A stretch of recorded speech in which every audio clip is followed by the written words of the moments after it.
Hoje temos connosco Luísa Matos, tem 36 anos e é de Gaia. É gestora de produção na CUF Cascais. Estudou Sociologia, apesar de ter querido sempre ser da Polícia Judiciária, tal como o seu pai. Os talentos dela são muitos, mas o que ela mais gosta é cantar. Não tem filhos, tem um irmão, que é o Nelson, trabalha na CUF, e o pai é talvez o seu maior herói. Reformou-se aos 50 anos, mas foi uma vida inteira e inspiradora passada na Polícia Judiciária. Em relação ao filme, diz que o seu filme favorito chama-se Lucy. Já vamos explorar porquê. A sua citação de bandeira é: a vida é um sopro. Gosta muito de ir a concertos e diz que a sua grande adversidade na vida foi a perda do seu tio, que era como um irmão para ela. A viagem mais memorável foi a Paris, onde foi em lua de mel, apesar de já se ter divorciado. O seu hobby chama-se Sentido Proibido. É uma banda. Ela adora cantar e também gosta muito de limpar. Uma história incrível foi ter tido contacto com o seu ídolo, o Pedro Abrunhosa. Também vamos explorar essa história provavelmente. O momento mais inspirador da vida, diz ela, foi o momento em que saiu de casa, decidida a divorciar-se.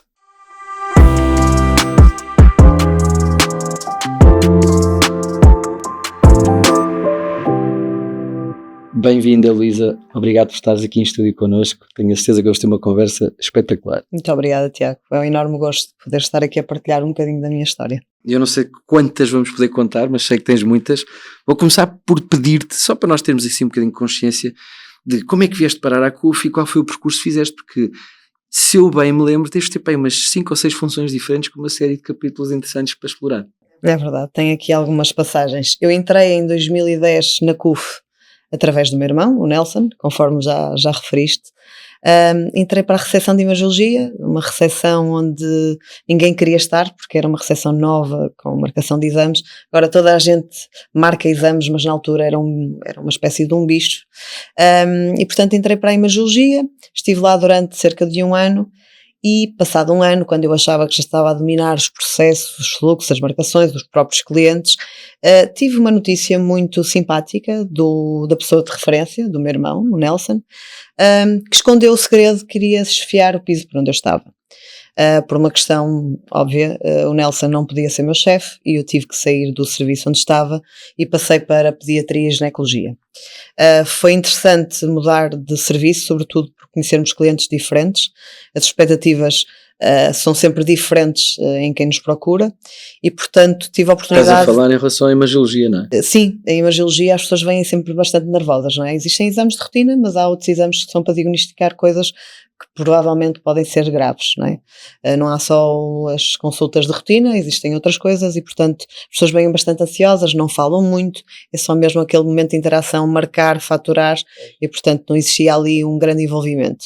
Na Pediatria e Ginecologia, obviamente que também temos momentos de clientes que nos abordam e que vêm mais nervosos porque vêm preocupados com os filhos ou mesmo na gravidez, preocupados com como é que estará a criança em desenvolvimento, mas era uma população completamente distinta, portanto é uma população animada, o cliente vem sempre, na maioria, feliz, as crianças também trazem essa alegria às recepções.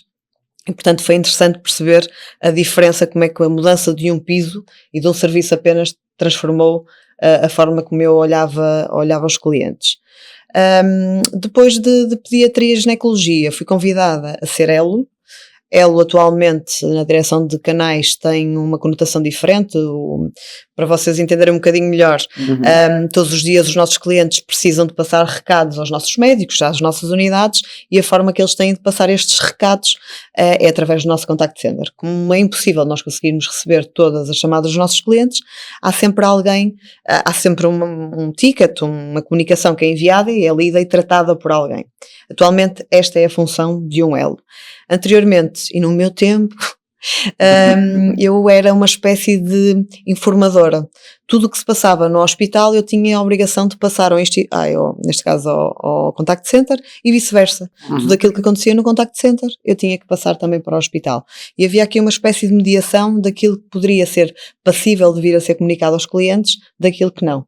E portanto foi uma função da qual eu gostei bastante e da qual também me desenvolvi bastante. Mas faziam-te perguntas, se eu bem me recordo da nossa conversa, bastante genéricas. Sim, tinha de tudo um pouco. Por vezes recebia chamadas a perguntar quem era o padre que nós tínhamos na capela do Hospital Covo Porto, a seguir já era capaz de estar a responder se tínhamos florista ou não, logo a seguir tinha alguém que dizia que estava em Ramalde e como é que chegava ao Hospital Covo Porto. Eu sou de Vila Nova de Gaia, não faço a menor ideia onde é que o cliente estava, adorava quando o cliente dizia, descrevia-me que tinha uma árvore e que tinha um carro ao lado e eu... Pronto, era desafiante e era interessante, mas sobretudo conseguia sempre fazer com que os clientes chegassem ao hospital, não sei muito bem como, e gostava sempre de os receber no momento em que eles chegavam finalmente ao ponto que pretendiam chegar. Depois de ser elo, passei para a consulta externa. O Hospital Covo Porto tem uma consulta externa bastante grande. Inicialmente comecei a ter uma função de apoio à chefia, que lá estava. Aprendi e desenvolvi muito com ela. Foi a primeira vez que contactei com aquilo que é a gestão de pessoas, liderar, motivar, ensinar, também aprender. Portanto, foi muito interessante. Essa chefia era uma pessoa que me dava sempre muita liberdade a que eu pudesse tomar as minhas próprias decisões. Nós estávamos sempre muito alinhadas uma com a outra e quando ela não estava, não era por eu ter tomado uma decisão para o lado direito que ela chegava e dizia não, devias ter ido para o lado esquerdo. Não, para o lado direito, fizeste bem. Essa pessoa teve ali um período de licença de maternidade e foi na licença de maternidade que houve a oportunidade de eu mostrar, lá está, como é que eu era de verdade, não estando na sombra de ninguém, porque quer queiramos, quer não, sendo um braço direito, acabámos por estar na sombra, e foi um período onde eu não podia recorrer à pessoa que estava comigo, poderia recorrer obviamente à minha diretora, à qual recorri bastantes vezes e que também sempre me apoiou, e foi essa pessoa que reconheceu que, ok Luísa, tu não precisas estar na sombra e portanto vamos-te dar a oportunidade de passar para outro serviço. Passei para o serviço da gastroenterologia e bloco operatório. Nessa altura tinha uma equipa, enquanto que na consulta externa tinha uma equipa mais ou menos de 30 e poucas pessoas. Nessa equipa era uma equipa um bocadinho mais pequenina, era uma equipa, eu estou a falar eu estava-me quase a esquecer do hospital de dia, mas na altura também ainda tinha hospital de dia, era uma equipa quase de 10 elementos, que me ajudou também, obviamente, a adquirir outros conhecimentos, porque a complexidade destas áreas é bastante diferente. E a partir daí, ainda ajudei na abertura do Hospital Covo Viseu. Passei depois também para a abertura da Covo São João da Madeira, portanto São João da Madeira foi um verdadeiro desafio porque foi criar uma unidade de raiz.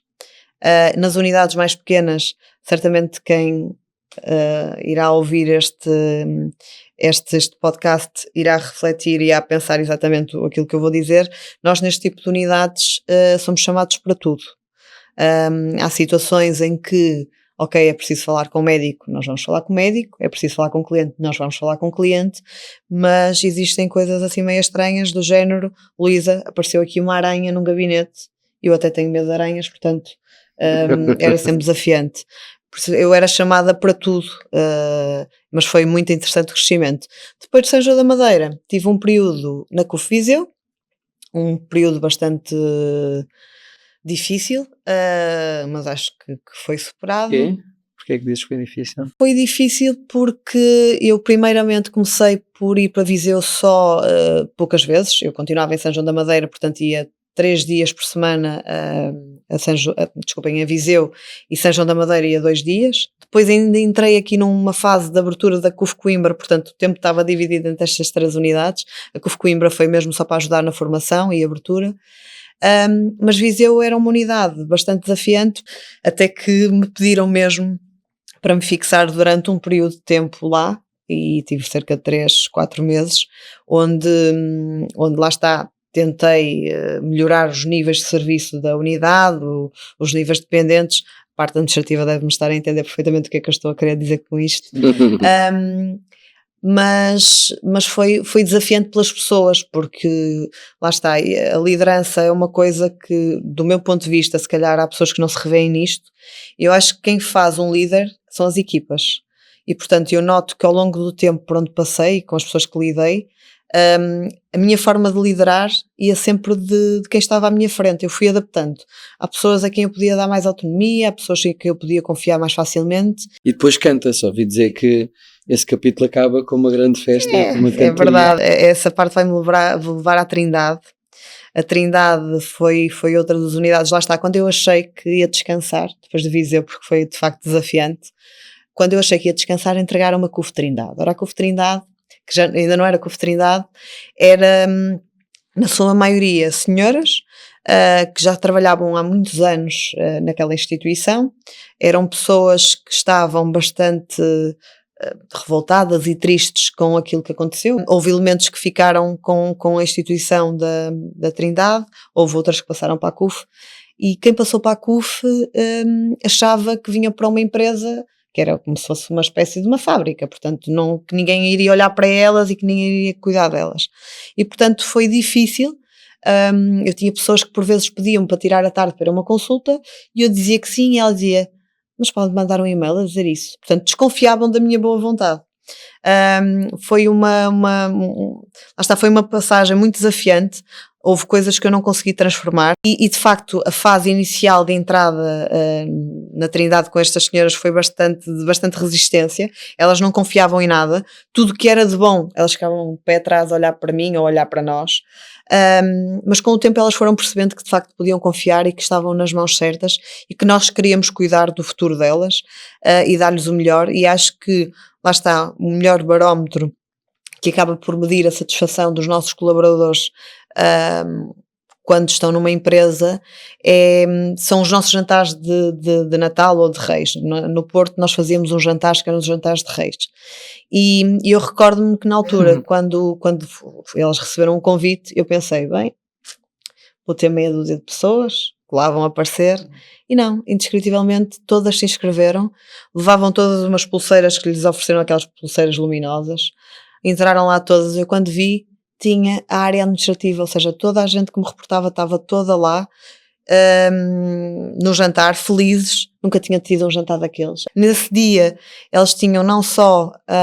o concerto da melhor banda da CUF, que era a Pronúncia do Norte, da qual eu faço parte, mas também tinha o Pedro Brunhosa. E portanto elas começaram por ter o concerto do Pedro Brunhosa no início, que arrebatou tudo. E elas ficaram completamente em êxtase, e depois a seguir entrou, lá está, aquela bandazita que ia atuar, da qual eu faço parte, mas que elas estavam na frente a apoiar, a vibrar, a bater palmas. Algumas delas estavam completamente de boca aberta porque não conheciam aquela parte, e foi de facto muito gratificante perceber que ok, um ano depois tudo valeu a pena, porque muitas vezes eu pensei desistir. Que giro. Mas tu falaste então, e vamos aproveitar já que falaste agora do Pedro Brunhosa, como é que foi esse contacto? O que é que aconteceu? Não, na verdade, com o Pedro Brunhosa o contacto foi sempre pelas redes sociais. Portanto, eu é um artista que sempre admirei.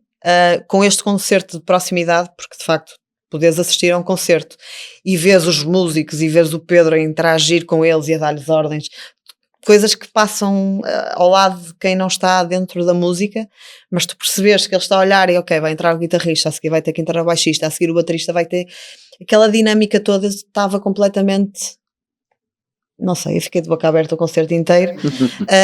E fiquei mesmo pelos músicos, eu fiquei mesmo deslumbrada com aquela harmonia, com aquela organização e sincronização.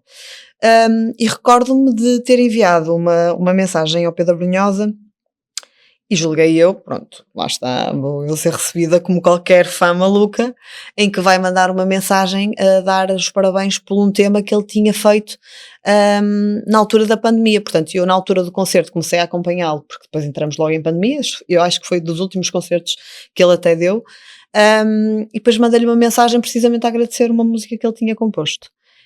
E indescritivelmente ele respondeu a essa mensagem, muito simpático. Na altura expliquei que tinha ouvido a música lá está, no jantar da CUF, e ele disse, eu recordo muito bem desse jantar, e eu expliquei-lhe, olha, eu até fui a pessoa que esteve lá a apresentar, era tipo a espécie de Cristina Ferreira daquele evento, não sei se está a recordar, e ele disse, por acaso recordo-me da pessoa que estava a apresentar, mas era a vocalista também, portanto ele recordava-se que também fazia parte da banda a seguir, até porque ele teve a oportunidade de ouvir os ensaios. E uma das coisas que eu lamento foi que ele me disse, tenho pena que não tínhamos cantado uma música juntas, e eu também tenho pena. Olha, e neste percurso tu de certeza que aprendeste imenso e desenvolveste skills que não imaginavas ter, até porque contaste-me tantas histórias que eu sei que isso é mesmo verdade. Que skills é que tu achas que o teu percurso te trouxe? Olha, eu acho que de facto teres passado por funções tão diferenciadas fez com que tu tivesses que aprender várias coisas, não é? E acho que uma das coisas que me ajudou sempre foi a humildade. Porque muitas vezes é impressionante, quando estás num serviço e num departamento durante algum tempo, coisa que não me aconteceu, tirando na gestão integrada de canais que tive 3 anos, mas todas as outras áreas por onde eu passei foram áreas que tive lá 1 ano, chegas a um ponto, poderia chegar a um ponto em que aqui já estou bem, já percebo disto tudo, já não há ninguém que me venha ensinar nada, e de facto eu nunca senti isso, e portanto se cada vez que eu tinha que passar para outra área, eu tinha que me reduzir à minha humildade de conseguir aprender sempre mais. E o mais engraçado é que tu consegues escolher sempre das equipas por onde passas mais conhecimentos, aprendizagens, fluxo, que queiras chamar. Portanto, acho que no meio destas passagens todas acho que foi a humildade que me foi salvando, e também a vontade de aprender e de querer crescer, e nunca dizer que não a nenhum desafio. Felizmente eu acho que nunca houve nenhum momento em que eu tenha pedido a alguma chefia minha a dizer por favor mudem. Não, isso nunca aconteceu, felizmente.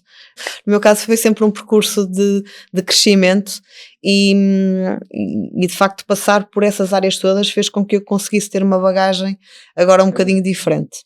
Nunca tinha pensado na rotação, não é? Nos percursos como algo que pudesse tornar as pessoas mais humildes, não é? A aprendizagem é evidente, não é? Quanto mais mudas, mais aprendes. Mas achei muito bonita essa ideia de se trazer também humildade, não é? Eu sei que tu tens uma entrega enorme, não é? Tipo, és muito leal ao grupo, e eu queria perceber um bocadinho o que é que tu achas que acaba por tornar a CUF em particular tão especial. O que é que tu achas? Olha, para mim a CUF é especial pelos valores que transmitem aos seus colaboradores ou que se esforçam a transmitir. Eu identifico-me com muito daquilo que é as nossas diretrizes diárias. Nós falamos, claro que isto é um negócio, não é? Estamos todos certos e cientes de que isto é um negócio, mas estamos a falar de saúde. E quando falamos de saúde, que é o nosso bem mais precioso, não é? As pessoas têm muita tendência a dizer o que é importante é ter saudinha. Pois é importante termos saudinha e que há alguém que nos cuide dela. E portanto, a CUF para mim é especial porque além de cuidar da saúde de quem nos procura, também tenta cuidar da saúde dos seus colaboradores. São imensas as iniciativas que a CUF tem para desenvolver pessoas, para conseguir ajudar as famílias das pessoas. Nós temos uma série de benefícios que não servem só para os colaboradores, servem também para as suas famílias. Portanto, eu quando olho para esta empresa, penso, eu tenho imensa sorte em trabalhar aqui, porque trabalho com pessoas com perfis muito semelhantes e com valores muito semelhantes àqueles que eu valorizo. E ter uma empresa que olha para nós, mas não olha só como números, que olha também como pessoas e como famílias, porque olha também para nós como famílias, acho que é uma raridade nos dias de hoje. Falando em família e ajuda, tu a certa altura disseste que o Nelson, o teu irmão, é o teu maior mentor. Nelson, vais agora levantar-me. Não, o Nelson de facto foi o meu mentor. Eu não quero estragar aqui o tempo todo, mas dizer que em 2010 estava eu na faculdade, estava a terminar o curso, e surgiu então a possibilidade de eu poder vir a trabalhar full time na CUF Porto, o Hospital CUF Porto ia abrir. Só que os timings estavam a estragar os meus planos. Porquê? Porque a CUF, eu ia entrar para a CUF precisamente na semana da queima das fitas. Ora, na minha cabeça naquela altura eu era finalista, eu queria viver a semana da queima, não é? E portanto eu lembro-me do meu irmão, que foi o meu irmão que entregou o meu currículo, de eu lhe ter dito assim: Nelson, eu vou falar com os recursos humanos e vou pedir para entrar um bocadinho mais tarde, acho que eles entendem. E na altura o meu irmão, e obrigada Nelson, só me dizia: tu não vais fazer nada disso, tu estás maluca. Eu vou utilizar as palavras que ele me dizia: tu estás maluca, tu não digas que és minha irmã, porque tu alguma vez tu achas que alguém te vai dizer para ir para a queima? Isso, Nelson, não é bem a queima, é o meu ano de finalista, não é? Não achas que as pessoas vão entender? Toda a gente já passou por isso. Vou só pedir uma semana, eu depois entro uma semana mais tarde. E ele: olha, Luísa, tu não estás a brincar, isto é trabalho. E portanto na altura fiquei bastante chateada com o meu irmão. Aliás, eu tinha o apoio das minhas amigas todas de faculdade, portanto eram 20 ou 30 contra um. Felizmente recebi um telefonema 2 semanas antes do arranque da formação e que me ligaram de uma forma bastante séria e a pedir imensa desculpa daquilo que iam fazer, mas de facto a CUF não iria iniciar a formação na semana da queima, iria iniciar uma semana a seguir. E que pediam imensa desculpa por todo o transtorno financeiro que isso podia trazer, não é? Qualquer pessoa estaria à espera de entrar para trabalhar, para ganhar dinheiro e para sustentar a sua família, e eu não, só queria ir à queima. Portanto, isto muda aqui um bocadinho. Correu bem. Eu fiquei muito feliz, não tive que adiar, não perdi o meu irmão, e de facto o meu irmão sempre foi a minha bússola. Portanto, aqui nesta fase inicial foi a pessoa que me deu o cabo da cabeça e da maneira certa que nós não estávamos a brincar. E depois, a partir daí, quando entrei na CUF, o Nelson era uma pessoa que já tinha muito conhecimento. Ele entrou exatamente para a mesma área que eu. O Nelson também foi ele. Portanto, o Nelson era aquelas pessoas que às vezes eu tentava fazer as coisas por mim, mas às vezes dava conta a pedir-lhe ajuda. Eu disse, Nelson, estou a tentar fazer aqui uma marcação, mas isto está aqui alguma coisa mal. E o meu irmão era sempre a pessoa mais encantadora que podia existir, que era, tu não estás a ver que estás a fazer isso errado, tu não estás a perceber que não colocaste aqui a entidade, tu não estás a ver o que tu estás a fazer. Então era sempre muito querido, mas a verdade é que esteve sempre lá para me ajudar e é o meu pilar, apesar de agora eu estar numa zona geográfica diferente. Todos os dias falamos, todos os dias partilhamos coisas e de facto ele foi o meu mentor, porque me ajudou e muitas vezes trocávamos ideias. Chegou ali a um ponto em que ambos éramos chefias, tínhamos uma chefia acima, mas nós os dois trabalhávamos, fazíamos exatamente os mesmos e éramos muito o balanço um do outro. Nós temos, apesar de sermos muito parecidos, nós acabámos por ser um bocadinho o equilíbrio um do outro. Eu vejo as coisas de uma forma, ele vê da outra, e é gira a simbiose que se cria entre nós. Portanto, o meu maior mentor foi o Nelson. Olha, e por falar nisso, seguramente há outros mentores. Eu não acho que a seguir a falaste do teu irmão não vale a pena falarmos mais ninguém, mas seguramente recebeste conselhos. Qual foi assim o melhor conselho que tu recebeste, ou aquele que tu mais guardas para ti? Olha, eu tenho pessoas muito inspiradoras. Aliás, há pouco falaste de uma, eu não vou revelar o nome, mas é uma pessoa da qual eu sempre me inspirei e continuo a me inspirar. Cada vez que eu a ouço falar fico a pensar, gostava de ser como esta pessoa, não como homem, porque ele é homem, portanto não faço questão de ser homem, mas era uma pessoa muito, muito inspiradora, e que também ao longo do tempo foi-me dando alguns conselhos, mas eram conselhos um bocadinho mais desagarrados. O conselho que eu mais guardo é o conselho da minha anterior chefia, que era menos é mais. O que é difícil, para quem me está a ouvir já percebeu que o menos é mais é difícil para mim, porque eu gosto de contar tudo ou o que for preciso. Não que não saiba guardar segredos, eu também sei guardar segredos, atenção, mas gosto de explicar tudo, como é que começa, como é que acaba. E portanto, na anterior função que eu tinha, eu trabalhava na gestão integrada de canais, foi a área onde eu estive mais tempo, cerca de 3 anos, e essa área tinha como função distribuir informação pelas pessoas que estão a atender os telefones na CUF e pelas pessoas que estão nas recepções, nos balcões. E por vezes chegam variadíssimas informações dos diferentes serviços da CUF, toda a gente quer comunicar e dizer coisas aos nossos clientes, e por vezes há coisas que nem sequer são adequadas ou adaptadas, nem são execuíveis para poderem ser executadas por quem estão nos balcões ou por quem está aos telefones. E portanto muitas vezes chegavam-nos informações e eu tendencialmente gostava de enquadrar o porquê de eu estar a dizer aquilo. De contar, olha, no sentido de melhorarmos o serviço, e estas coisas todas, e explicava o que é que era para fazer. E recordo-me da frase que a minha anterior chefe mais me dizia. Eu vou dizer o nome dela porque acho que ela não se envergonha, que é a Carla Lavadinho. Pois eu tenho uma característica horrível, que é eu sou muito teimosa. E portanto, às vezes ela dizia menos é mais, e eu dizia, está bem. E depois a seguir ainda acrescentava uma frasezinha para ganhar ali qualquer coisa. E ela dizia, mas mandou mais esta frase, só Carla, só disse isto. E portanto, este foi o melhor conselho. Eu vou guardá-lo, apesar de nem sempre aplicá-lo, mas continuo a guardá-lo. Que bom. Tu também provavelmente terias conselhos para dar para quem está disponível para fazer o percurso que tu fizeste, não é? Que conselhos é que tu terias para dar? Olha, eu acho que a CUF é uma empresa, e eu costumo olhar para o meu percurso como um exemplo, e dou o exemplo a muita gente que vem trabalhar connosco. A CUF não se prende a estereótipos, nem procura pessoas em específico com grandes cursos, com grandes formações. A CUF tende a apostar nas pessoas e desenvolver pessoas.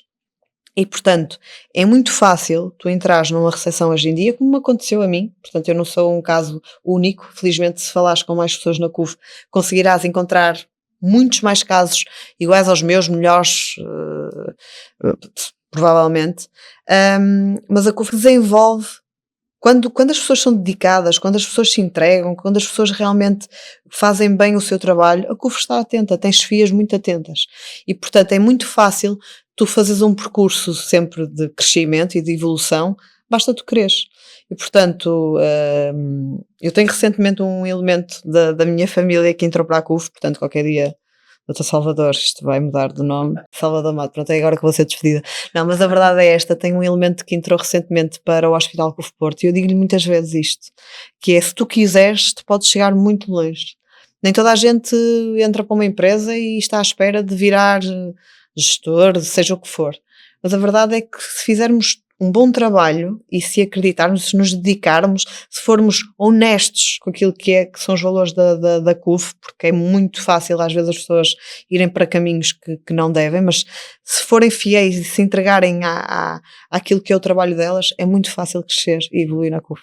É muito interessante ver a consistência que nós vamos ouvindo das pessoas a dizer exatamente isso, não é? E é engraçado porque não é tanto, não é tão importante ser original na resposta. O que é muito importante é ouvir essa consistência de várias pessoas a dizerem o mesmo. Portanto, acho que isso é inspirador precisamente porque não ouvimos isso só de ti, não é? Acho que isso é muito giro e queria partilhar isso contigo.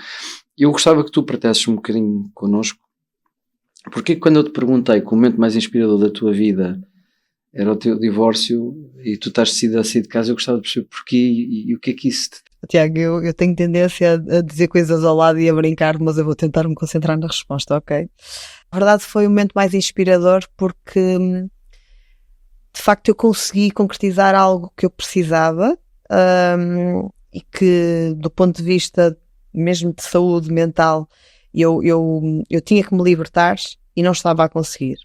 E posso dizer que se calhar, não quero dizer com isto que o percurso na CUF se deveu à minha dedicação à conta disto, mas a verdade é que tendencialmente acho que acaba por acontecer isto a muita gente, que é quando nós não somos felizes num determinado ponto da nossa vida, se calhar dedicamos-nos a outro.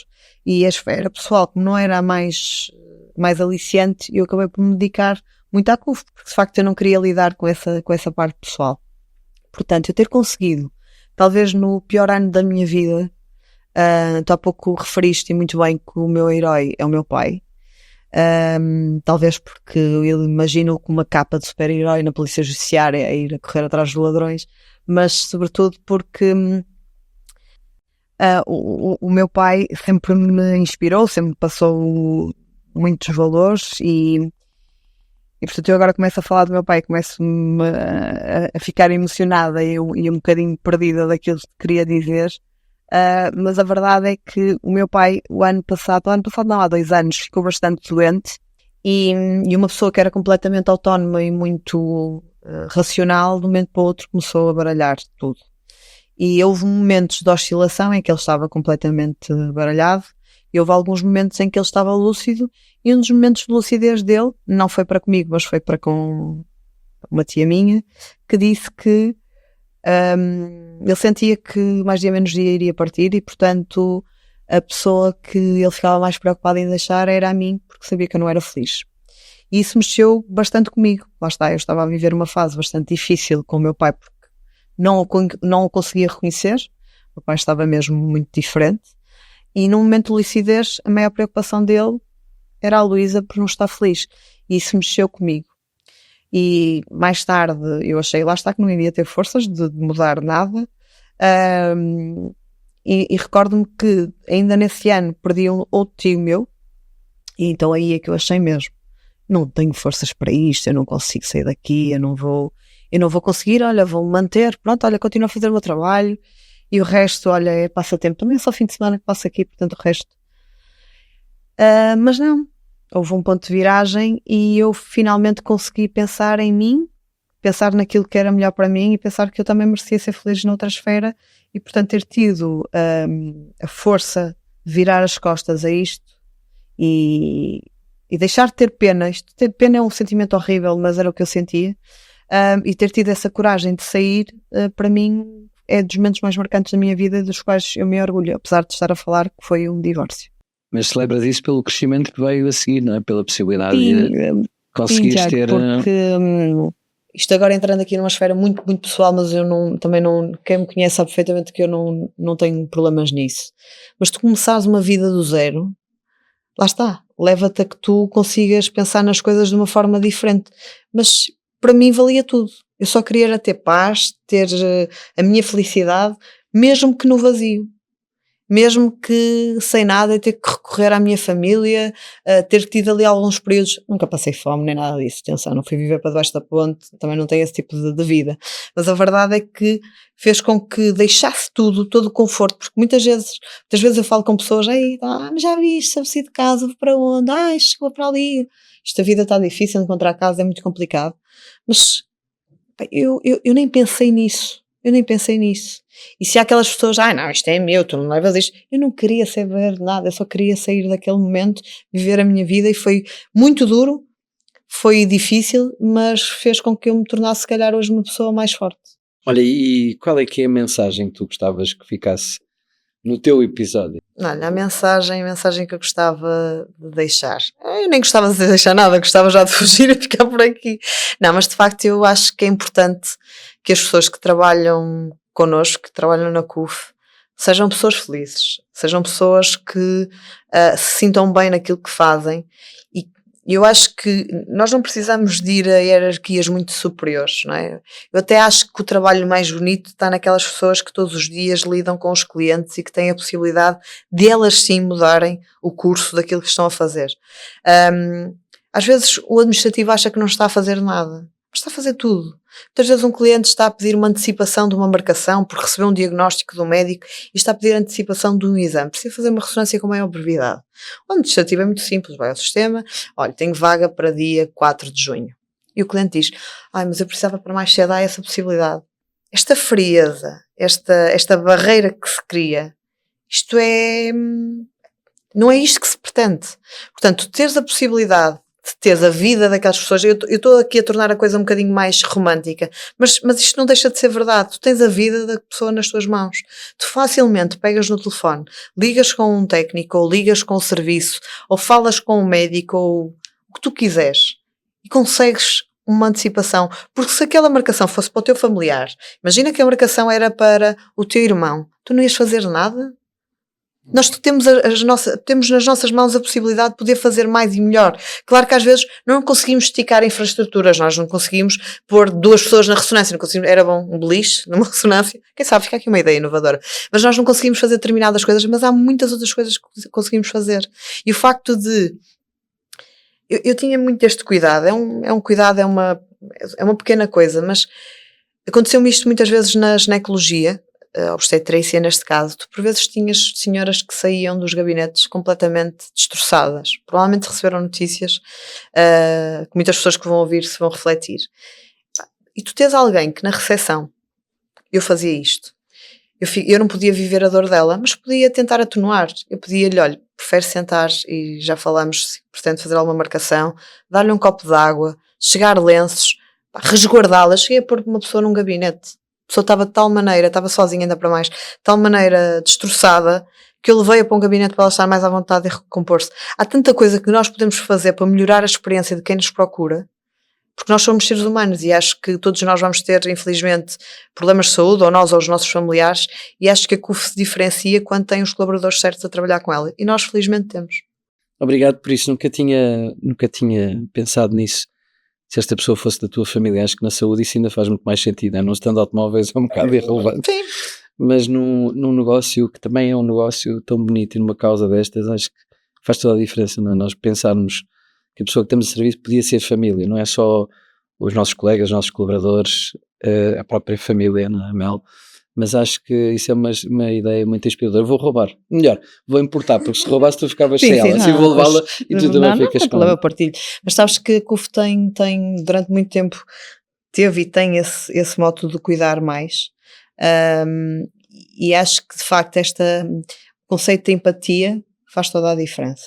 Porque nós no nosso dia a dia é muito fácil tu saís de casa chateado com a mulher, chateado com os filhos, chateado porque bateste com o carro, só ótima nisso, chateada com imensas coisas. Mas quando chegas ao teu trabalho, tu consegues perceber e colocar em perspectiva que se calhar o teu problema não é assim tão grave como da outra pessoa que está à tua frente. Portanto, tu consegues sempre fazer qualquer coisa, quanto mais não seja perguntar se precisa de ajuda, o que for, tu podes não conseguir mudar nada. Mas há sempre alguma coisa que tu possas melhorar e fazer por aquela pessoa. Até dançar. Esta é uma piada privada porque nós dançámos. Tiago tentou. Muito bem. Luísa, obrigado. Foi um luxo poder falar contigo. Muito obrigado, Tiago. O gosto foi todo meu. No próximo episódio vamos conversar com Edla Pires, gestora de marca e experiência do cliente.